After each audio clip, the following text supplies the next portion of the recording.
Everybody, I'm Sean Rosensteel, author of The School of Intentional Living and host of Author-ized.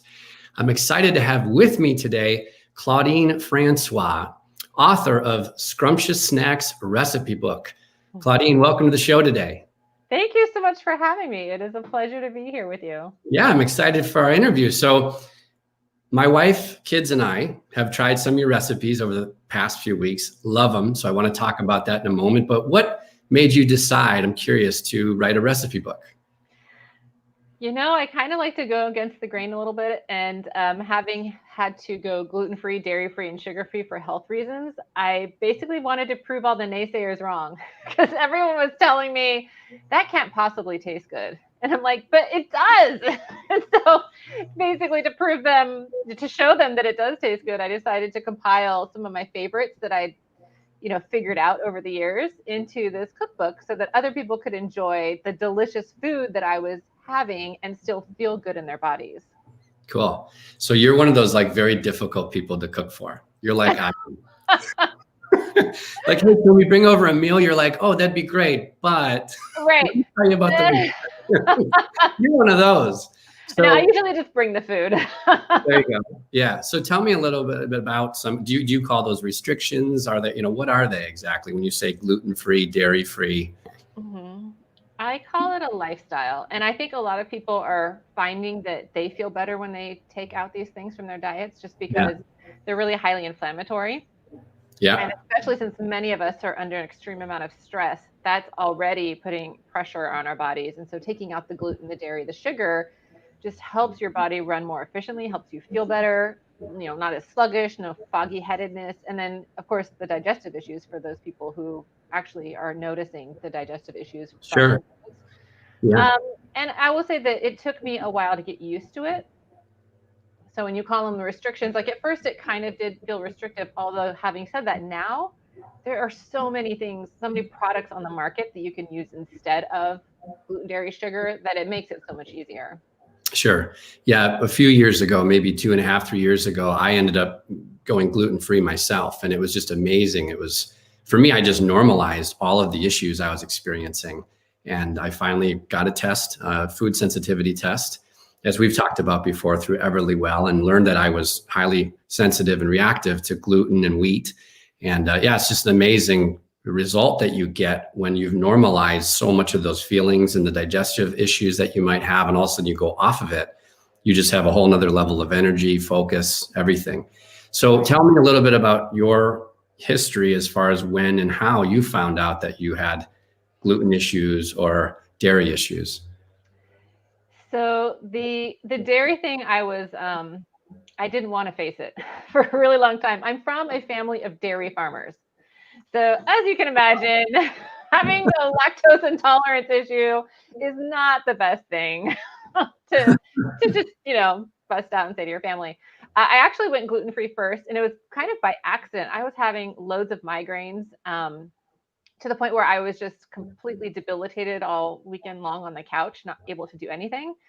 And my husband happened to go paleo at the time because his family has their own health issues.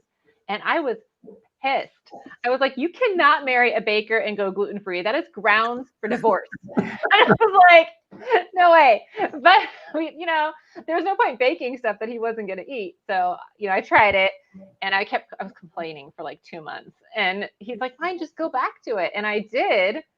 And then I started getting the migraines again. And I was like, you jerk, you ruined gluten for me. Thanks a lot. So that's how the gluten thing happened. And this was, let's see, how long ago was this? This was probably about 7, 8 years ago.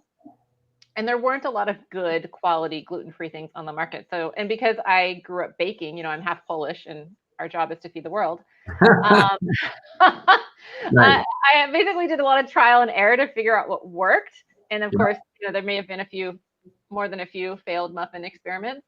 But I eventually figured my way around it. And then the dairy thing, I ended up going on a 7, what is it called? There was like a elimination diet. Okay. And, I knew for a long time that I couldn't have cheese. Like cheese was just the worst on my digestive system. But I had told myself, oh, I could still have ice cream. I could still have yogurt. And then Sure. once I did the elimination diet and I added it back in, I realized, no, you cannot, not so much. Yeah. So, and sugar was the last and probably the hardest thing, just because sugar, like gluten, is everywhere and in everything. Hmm. And I'm talking about refined sugar. I'm not talking about sugar that's naturally in fruit or Sure. natural sugars like honey or maple syrup, 100% maple syrup. Right. Yeah. Which is, there's a difference. And that, and especially in baking, because in baking, it's all about your ratio of wet to dry things and your leaveners. And so when I did all of those things together, that took a lot of effort to figure out how to manage all that. Plus, I also, in my cookbook, everything's vegan, so they don't use eggs. So then it's like, how do you leaven without eggs? Wow. Yeah. It's an art and a science, right? But luckily, you've put absolutely is that all together. You've provided those shortcuts for us in the recipe book. So we tried 3 of your recipes, and I think our favorite across the board was, correct me if this is wrong, but I think they were called the chocolate chip cookie dough fat bombs. Is that right? So good. So good. Yeah. So we did those. We did the clean energy balls, and we did the caramel popcorn. Now, what I found interesting and what we appreciated so much was the title looks delicious. They look yummy. And, we have 3 kids, 6 and under, who are always looking to snack. I'm looking to snack, unfortunately, sometimes at night, But what was interesting was the ingredients were so healthy and it was so delicious. Like you mentioned caramel popcorn, but it wasn't caramel at all. It emulated the taste a bit, but it was really good. But it was actually pretty healthy too. And with those chocolate chip cookie dough fat bombs, those were a winner though. They were literally a mouthful, literally and literally. And we love them. I mean, my wife has been doing energy balls with oatmeal for so long as just a snack. And we have a peanut allergy. Our 2-year-old has a peanut allergy, unfortunately. So we've had to replace that with sunflower butter. And those were big hits. I mean, they went right away. We've made a few batches of them since in the past, probably week. And what I liked was they were so healthy and they were rich enough where you only needed a few. You didn't feel like you wanted to eat the whole container of them. You just needed maybe 2 or 3. I might have needed 5 or 6, but you're bigger. Yeah. So yeah, exactly. Right. So tell me, it reminds me of like Jessica Seinfeld many years ago wrote a recipe book that kind of snuck in some veggies and healthy foods, but made it fun for kids, and kids loved these delicious recipes. So it reminded me a little bit of that. Was that intentional as far as how you were titling some of the recipes versus what was really in them as far as the secret healthy ingredients? Was that intentional on your part, or did that just happen by accident? Oh, absolutely. I'm evangelizing here.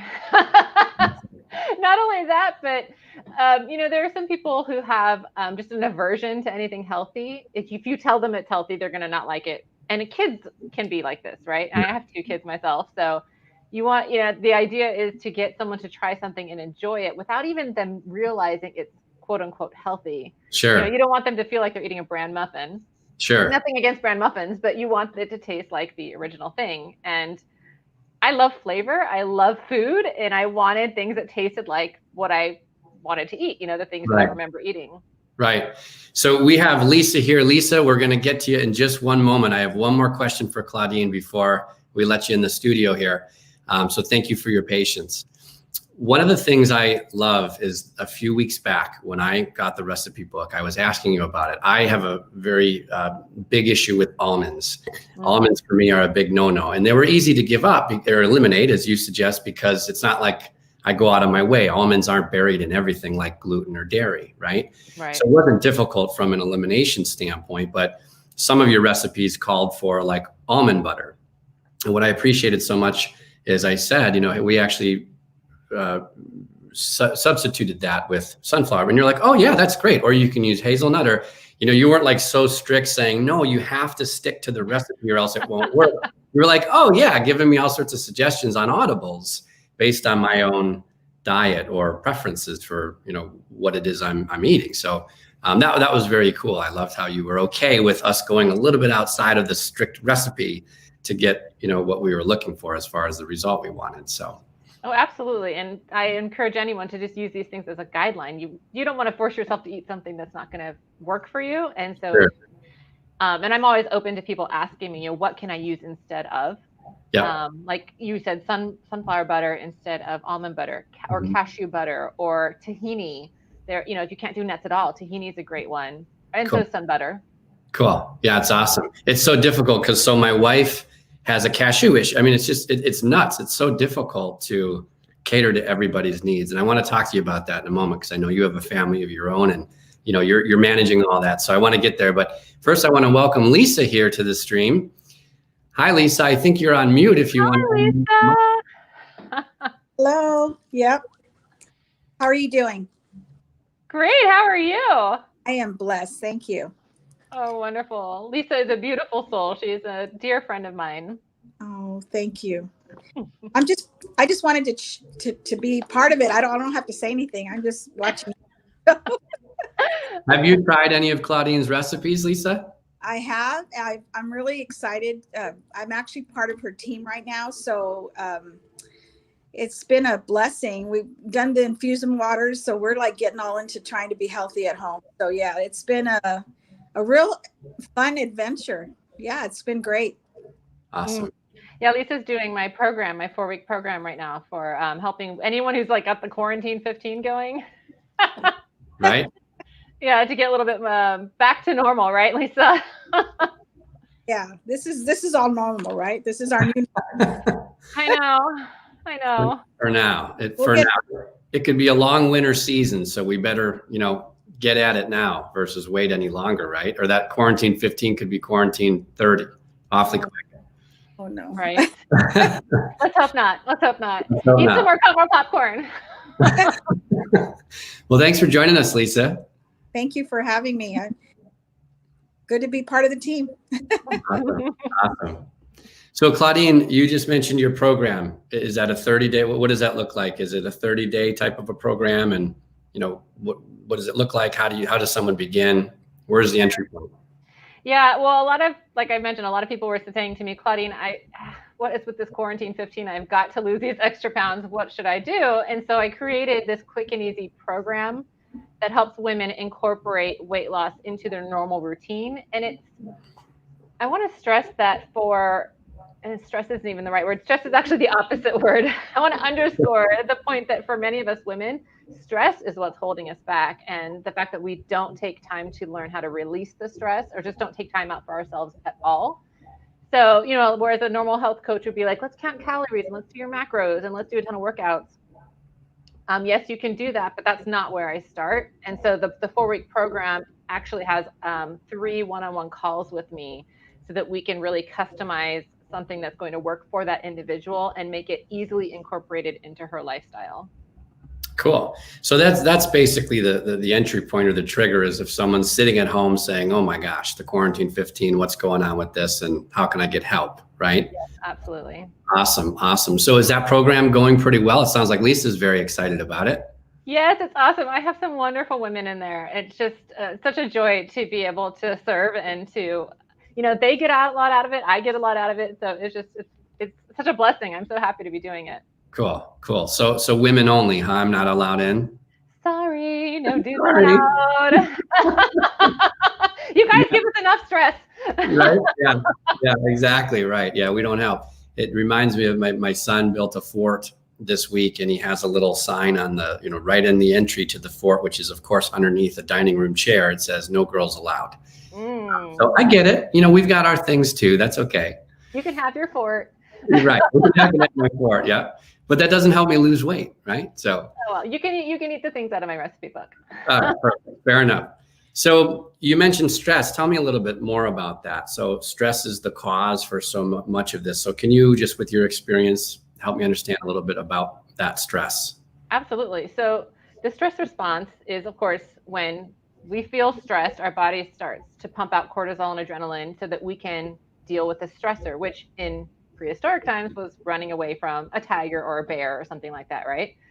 But our bodies haven't evolved to realize, oh, it's actually just a deadline. I don't need all this extra, all these extra hormones to push through to help me finish this deadline. But the problem is that when we have chronic stress, that those hormonal responses are happening all the time. And when you have the stress response going, because it is designed to keep us alive, that stress response stops all other functioning in our body. So digestion stops, which means we're not absorbing nutrients. Reproduction stops, which is, when women have a lot of stress, they often can't conceive. Your thyroid stops, your metabolism stops working, our immune system is compromised. All of these things are hindered by the stress response. And so unless we learn how to either not get stressed or to release the stress, if we have coping mechanisms to learn how to release the stress, then our body's not going to lose weight, because as I mentioned, metabolism stops. Your body is holding on to the fat for dear life because it feels like, oh, I'm going to be stressed again. I need a quick energy source. Yeah, it's fascinating. I think I'm a big fan of Bruce Lipton. I'm not sure if you're into some of his programs, and he wrote The Biology of Belief, but he talks a lot about how just organisms in general, whether they're single cell organisms or like our nervous system, we're either in growth mode or contraction mode. And when we're in that survival mode, that contraction mode, stress mode, anxiety mode, whatever it might be, there's no room for growth. And as you suggested, your entire system is shutting down. So how does someone know if they're going through that? I mean, like, what are some of the signals, some of the signs, some of the warnings that might help a person understand that, oh my gosh, this has been my new normal for, since the quarantine started, or maybe for 3, 5, 7 years.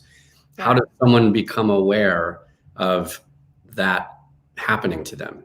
That is such a great question. So there are a few things for women, especially as, after we've had a couple kids and we start approaching our 40s and beyond.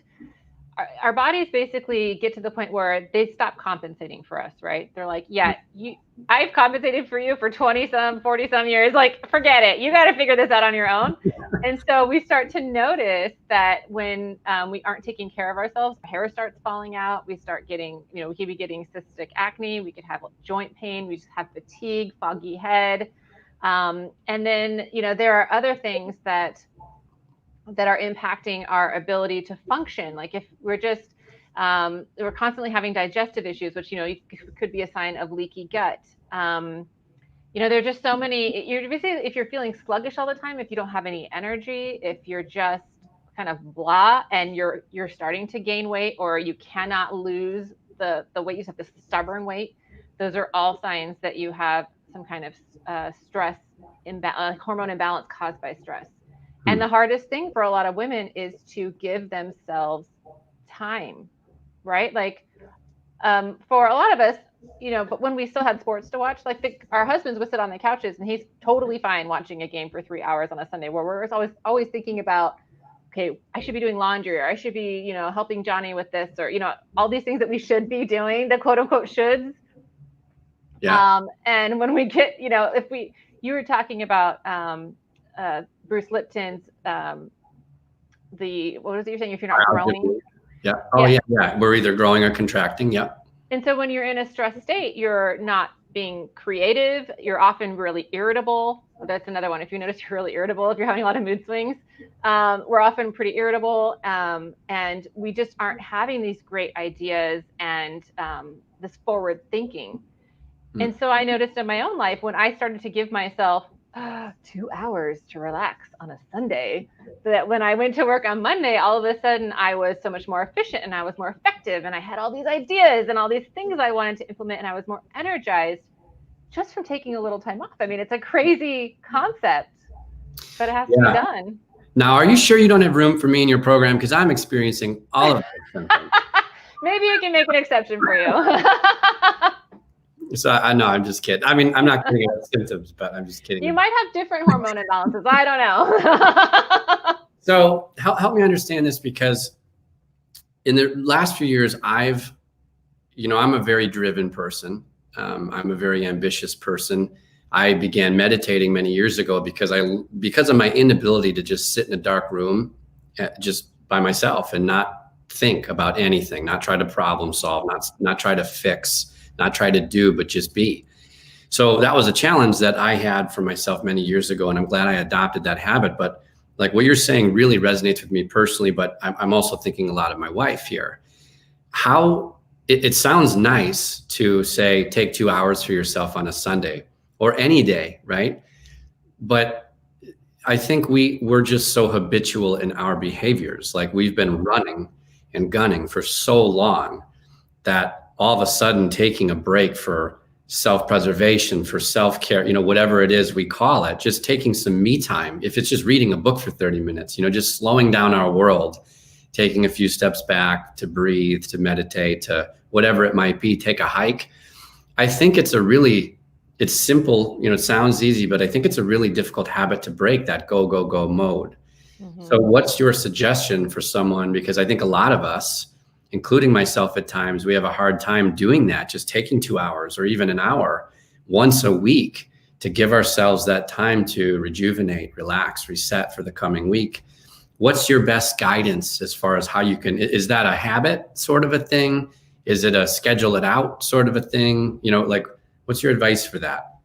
Well, we should live an intentional life, don't you think, Sean? Yeah, I think so. I'm imagining this because Sean's book is all about scheduling your intentional life, right? And I would say both. Like, a habit is just something that you have done so many times that it becomes habitual, right? Yeah. And what I do, I literally schedule in my me time. So I have blocked out my calendar for my morning practice. Yeah. Somebody can make an appointment during that time. My kids are now on board with the fact that this is mommy's time. The bedroom door is closed. Nobody bothers me. You basically have to, it's kind of like you draw a line in the sand and you say, this is starting now. Everyone will get used to it. If you have employees, they will get used to not contacting you at that time. Or if you're an early riser, you can do it in the morning before people start to actually want you. Sure. I'm not an early riser. But between 8 and 9, no one has access to that time, right? Sure. And scheduling it in my calendar. If it's in my calendar, it will get done. Like, my workouts are scheduled in a different, and yes, I still use paper as well as my electronic calendar. I put them in a different color in my paper calendar so that they happen, and I schedule them because, I'm a slave to my calendar, and if it's in there, it will happen. Awesome. So let me ask you this then, taking a step further, let's say I do that, but then I get pulled in a direction. I have a demand on me. I have to react to an employee's on fire, my kid's on fire. Hopefully not. Not literally. Get those flammable or inflammable pajamas over there. Not literally. So you lock yourself in a room, you say, here's the fire extinguisher, here's the, no, but so what if my intention is to do all those wonderful things? I'm scheduling it and I have an intention for it. It's like, okay, 8 o'clock comes and from 8 to 9, it's me time. What if you get pulled? Does that ever happen to you? And, what are some ways we can prevent that? So I would say there are a couple things. It depends on how often you're getting pulled, right? If you're getting pulled at that time every day, you probably need to come up with a different time. Or plan your day better so that you've already, I used to be in accounting for 20 years, right? So we would have certain deadlines. You knew when a deadline was coming up, you had to plan to have things done before the deadline, so it wasn't a mad rush at the end. So when it comes to, planning your calendar, if you know that something's coming up and it could potentially be an issue, either try to get it done earlier or schedule your me time at a different time. Cool. And then, again, as someone I know said in his own book, you have to have, plans, contingency plans. So if, like, for example, if I have my morning practice and I only get through, and I do a few different things, right? Like meditation, visualization, reading, some light stretching, that kind of stuff. If one of those things doesn't happen, or let's say half of them don't happen, I just try to work them in later in the day. But I also don't beat myself up if I can't get it done. That's the purpose. Sure. I always start with the meditation because that for me that is the most critical thing. It is the thing that everyone benefits from when I am centered and focused and calm and not reactive to things. Sure. So I make sure I get that in first, and then if someone interrupts me while I'm reading, I can always pick up the book later. Yeah, cool. So let's talk a little bit about your average day. I'm very curious because here we are talking about your recipe book. You also have a business. You have a 30-day program for women. I get it. I'm not in. We don't discriminate or anything. So you have a 30-day program, which is so cool. You are a wife, a mom. You're working at home. So your kids are doing the homeschool, the virtual learning thing, I think you mentioned. Yes. How are you? Bless them. Bless all of us. Right. How are you doing it all? How do I do it? I time block for one thing, and I'm kind of I don't want to use the word Nazi with my time, but I am kind of, whatever the PC equivalent of that word is, I'm pretty strict with my time. And so I have certain times that I am available to my kids, and I have certain times that I am available to my spouse, and I have certain times that I'm available in the business. And maybe that's just because I spent so long in corporate accounting that I'm just used to having segments of time for things. Sure. Structure. Not to say that things don't go awry and I have to adapt, because sometimes the Zoom link doesn't work for the kids, kids online learning, and sometimes they just have a math problem that needs to be solved. But for the most part, I do have a very structured calendar. Sure. So like, what's to prevent, like, I'm seeing that door. I'm just waiting for your kids to bust in that door. We're live, right? So like, what's preventing them from doing that right now? Or are there just teachers probably? They're what? They're teachers probably, because they're both on online learning right now. It's 11:26 here, so they're still morning. Got it. So you have very strategically and intentionally scheduled this conversation around what else is going on in your environment, which I think is smart. Yeah. Well, and I think it's also really important to have a team, right? So my husband and I are a team, and it's not like that I do all of one thing and he does all of another thing. Like, we work together to make sure it all gets done. It's kind of like I was saying to a client the other day, you have a bucket of things that you need to do. The bucket of things that the household needs to do. And, if everyone in the household is contributing, then the bucket isn't all things that you need to do.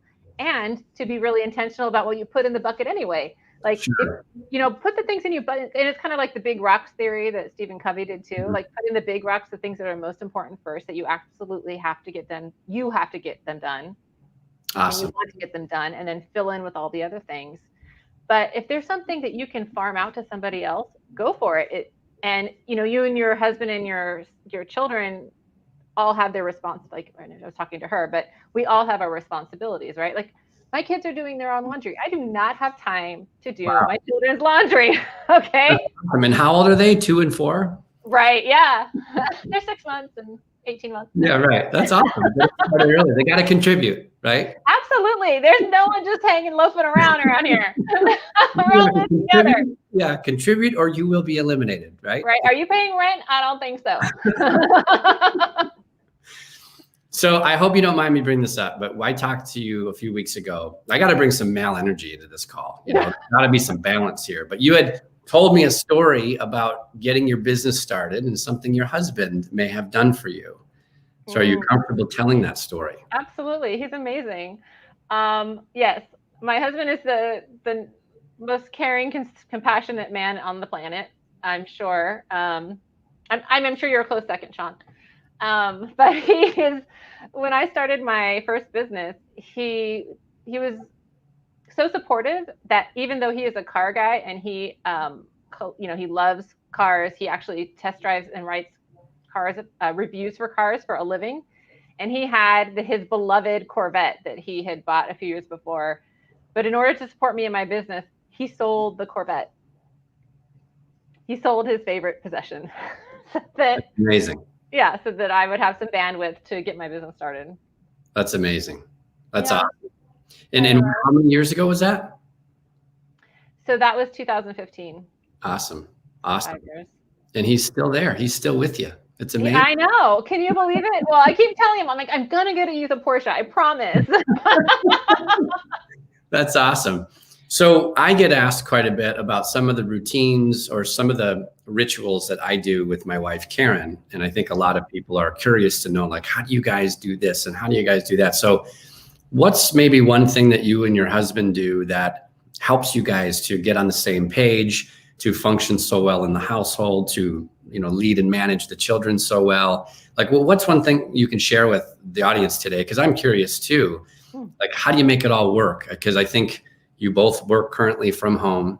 You're both managing, the kids' schedules and all their school and the business side of things and everything else that goes on. So what's like one piece of insight you can give us as far as making that work? Because it sounds like you guys are a really good team that's well aligned and very in sync. I'm sure he'll be happy to hear that. Before we had our first child, I read a book called Baby Proofing Your Marriage. And that book talks about, because what typically happens when you have a marriage and you have a child is that the woman takes on all the child stuff and is doing all of the housework or most of the housework. And so, many of us now are working out of the home. So it's just like this avalanche of things that happen that the woman feels like she has to take on all by herself. And, that can really cause not only a lopsided marriage, but it can cause some resentment, and that can cause the breakdown of a marriage. So we really intentionally decided, okay, there are things that he doesn't mind doing and there are things that I don't mind doing, and we split those things up. So like, he does the dishes every night. I will make a huge mess in the kitchen cooking because I love to cook, and he will clean it all up. And he does. It's not like I need to tell him. You know how a lot of times you'll hear a woman saying, I'm constantly nagging my husband to do X. Well, I don't ever have to ask him to do the dishes. He just does them, and he just takes out the trash. And same thing, I just do the laundry, or I just make the food. No one has to ask me to do it. That's my responsibility. And so we split up things that way. And that was even pre-pandemic. But now that we have this extra layer of kid responsibilities, we actually split up the kids. I'm like, you get that one and I'll take that one. Because he's my favorite, she's my favorite. Right? Actually, no, we did the other way.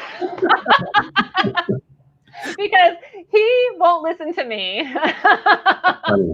Funny. And I know her principal on a first name basis. So awesome. What was the book you mentioned? That sounds incredible. What was that book you mentioned? It was called Baby Proofing Your Marriage. Cool. I wish I could remember who wrote it, but it's a really good book. Yeah, no, it sounds super helpful. I can remember when our son Oliver was born almost 7 years ago now, like, no one really warned me about any of this stuff. So, the first wake up call I had was, it was a C-section, and no one really warned me that when we all got home, like, I would have 2 patients on my hands for weeks. So that was like a big, this isn't what I thought it would be kind of a thing. But also longer term, 3, 6, 9 months was like, I'm second fiddle here now. It's like, no one warned me that, hey, you're not important anymore. What's important, the love and care for this and the nurturing of this child. So I felt a little isolated as a husband of a newborn, or a husband of a wife, and we had a newborn. I felt a little bit surprised that, like, hey, what about me? I'm not getting any attention over here, And then I talked popcorn. I talked to a few people and learned that it was pretty normal. But I love what you're saying, and you're right. I mean, I can remember Karen, my wife, really took on the full brunt of that brand new role and that brand new responsibility. So that sounds like a really neat book. And I can remember with our second child, our daughter being born, that's when I was like, she tagged me and I came onto the field, and now it was go time. Because, she would say, do you have Oliver? Oliver was about 1.5, 2 years old at that point. And she would say, hey, do you have, we're in the car. Hey, did you grab Ollie's bag? I'm like, he has a bag? What's yeah, and diapers. I'm like, wow, I didn't know he had a bag. So it was a real wake up call. That's when I really got called to the field, and I wish I would have been more helpful earlier on. But we didn't have those conversations ahead of time. We were just trying to figure it all out. After the hospital visit, we got in the car and we're like, holy cow, no manual here, so we're just gonna have to figure it out. And there should be a manual. Why isn't there a manual for these things? Yeah. Another thing that's been helpful for me and my wife is when we read The 5 Love Languages by Gary Chapman. Yes. I don't know if you're familiar with that. And very similar to what you said about doing the dishes and taking out the trash. Like I was doing things early on in our marriage that were more along the lines of what I valued, my own love language, not really taking into consideration hers. And then I found out that, her love language was acts of service. And I'm like, how did I marry somebody who values me taking out the trash? Like, how could I let this happen? Should have done a survey beforehand. Yeah, exactly. No, I'm just kidding. But it was so helpful for both of us to understand what our, primary love languages were, so that we could, do things that would please one another further. Right. So important. So important. So I love the book suggesting. I think that's so important. I'll check that out. I mean, I think it would be helpful for us now. I think so. Yeah, it's helpful. I should reread it actually, because it's been a while. Yeah, that's awesome. That's awesome. Okay, so going back to your business, so you're a female entrepreneur. A fempreneur, if you will. Oh, is that okay? I'm learning the lingo, Claudine. Come on. I don't know. Yeah, I don't know. You're not so good at it. Fempreneur. You're married, 2 kids. What else? Tell me more about your business model. So you've authored this recipe book. You've got this 30-day program. Is that more of like a challenge type of a thing? Is it more of an online course? Like, what does that look like? So there are online components to it. There are 4 modules that are short and to the point because nobody has time, right, to watch anything long. But I think the real kind of gold in it is that there's a call with me, a one-on-one call with me at the beginning, middle, and the end. So we can really personalize the program to the woman who's in it, right? Because everyone has different challenges that they're working with, different setups, different food needs, kind of like you were saying earlier with different food intolerances. So those 3 calls are really set up to ensure that that woman has the tools that she needs to succeed in the weight loss. Cool. Awesome.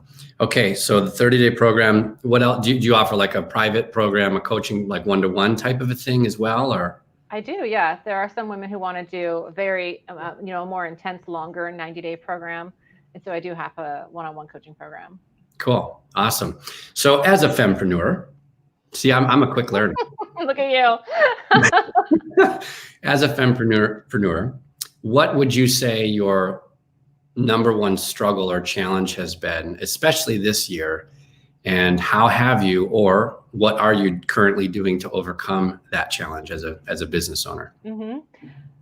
I can totally easily answer that question because I think the period that we're in actually exacerbated some of my natural tendencies, which were, as a very ambitious, driven woman, I tended to just throw my time at things, right? I was constantly doing.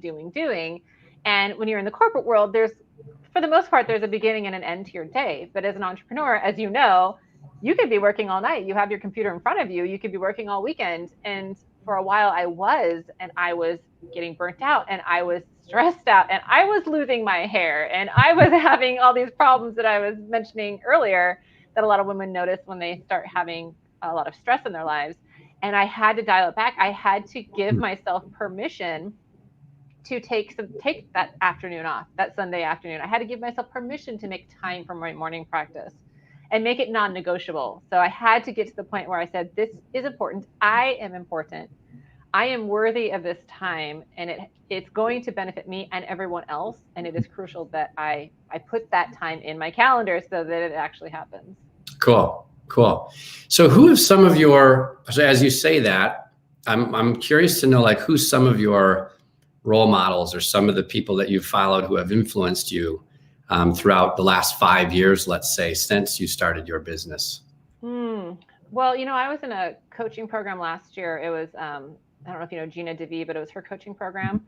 And in that program, I mean, Gina herself is great, but the women that I met in that program are just so phenomenal and such amazing, driven, successful women. And we've all, so many of us have become friends and stayed in touch. And I am so thankful and grateful for those relationships, because what is the I don't know if it's an expression or if it's a book that was written about the 5 people you surround yourself with. Yeah. And I find that to be so true. Like, if I look back on my life, that when I was surrounded by people who were negative or just bringing me down or constantly complaining, like, I was always kind of down. But when I'm around these other women who are just go, and, you change your mindset, you can change your life. And, that they have made their morning practices non-negotiable, and they still have amazing businesses. Like, having those women in my life has been such an inspiration to me. That's awesome. Yeah. Community and the environment you surround yourself in is just so important. And you don't really appreciate that until, like you just suggested, you experience it. And all of a sudden it's like, oh my gosh, there are like-minded people who are into the same things. They're challenged and struggling with the same things I am. And these people over here have already gotten to the other side, and I can emulate them. And yeah, it's a really exciting thing. And that's, I think, what, part of the value that your 30-day program brings to the table is just that, I would imagine, right? Being surrounded by like-minded people. Yeah. And I would say the accountability too, right? Like having someone, I mean, I know for myself personally, like when I wasn't able to go to my normal workout classes when we were shut down, I was just like, oh, I'm supposed to do this by myself? Like Yeah. like having someone who's constantly helping you fulfill your goals is, Right. yeah, it's always a benefit. Well, and there's that social motivation too. Mm. Right? As you said, like you can schedule things with yourself all day long in the calendar, and you may miss those, but you've got a coffee date or something on the calendar, and you're accountable to someone else to meet them there. It's a social connection you're getting out of it. It's not an issue, right? Right. You don't oftentimes cancel those types of things where it's easier to cancel on yourself, which is a problem. Yeah. So you have that whole accountability thing going. That's really cool. Mm-hmm. Awesome. So I started following you on Facebook. I'm very proud to say I'm probably the only male in the group. Stop it. My husband's on there. Oh, is he? We're going to start a support group of our own. You watch. Right. Men who have sold their cars. For their wives' businesses. Just make it really specific. Yeah. Right. So that would be a community of one, by the way, because I wasn't nice. Honestly, you got to get with the program. I've seen you have had some sort of a success lately. I saw you were celebrating a piece of paper, a slip of paper. What was that? So although I had a coaching certificate, I really wanted to, I felt it was really important to have a good science background so that as a nutrition coach, as a health coach, I had that good nutrition and nutrition background in science and psychology. So I spent the better part of the last year in a nutrition coaching program, and that is what I just got. Awesome. Awesome. And who's that through? It's through ITN, the Institute of Transformational Nutrition. Cool. Cool. So why ITN? What attracted you to them? Because from the ones that I looked at, they were heavily science-based. And as someone who's pretty analytical by nature, I want to know the whys behind everything, and I want to understand how everything works. Cool. So for me, that was a big attraction. Awesome. Awesome. Cool. All right. Well, as we conclude the show here, where can we find your recipe book? Where can we find you, or maybe more about your program? On my website, ingoodcleantaste.com. There are also actually more free recipes on there as well. Cool. Awesome. Okay. And those were snacks, like the recipe book I bought, that was all snacks. Do you have other things that are more like entrees or? I do. Okay. I have meals. Well, and I have a blog, of course, too, which has nutrition information and wellness, that kind of thing. But yeah, I have tons of breakfasts, desserts, main meals. I like to throw a lot of dinner parties, so I even have like how-tos on how to throw like a good dinner party and not lose your mind. Cool. When are you going to have a show? That's a great question. I don't know. When is someone going to pick me up? I mean, Oprah, are you listening? Her email went unopened. I checked, and she didn't have a chance. Dang it. Oh, well, next time. Next time. All right. Well, as we wrap up, if you could bestow one piece of guidance on the audience today about anything, what would it be? This is a really tough time we're in right now. And I know so many people are going crazy, pulling their hair out. And I would just say, give yourself some grace, because yes, it is stressful, and no, it does not need to be perfect. And you are already perfect the way you are. You don't need to change for anyone. You can, of course, continue to grow and become a better version of you. But in the meantime, give yourself some grace. No one's grading you. No one's judging you. And it's, like I said, everyone's having a hard time. So just be okay with that and give yourself some downtime. Give yourself some time to regroup. But most importantly, give yourself some grace. I love that. I love that. Well, thank you, Claudine, so much for being on the show today. This was a blast. I appreciate it. My pleasure. Thank you so much for having me. You bet.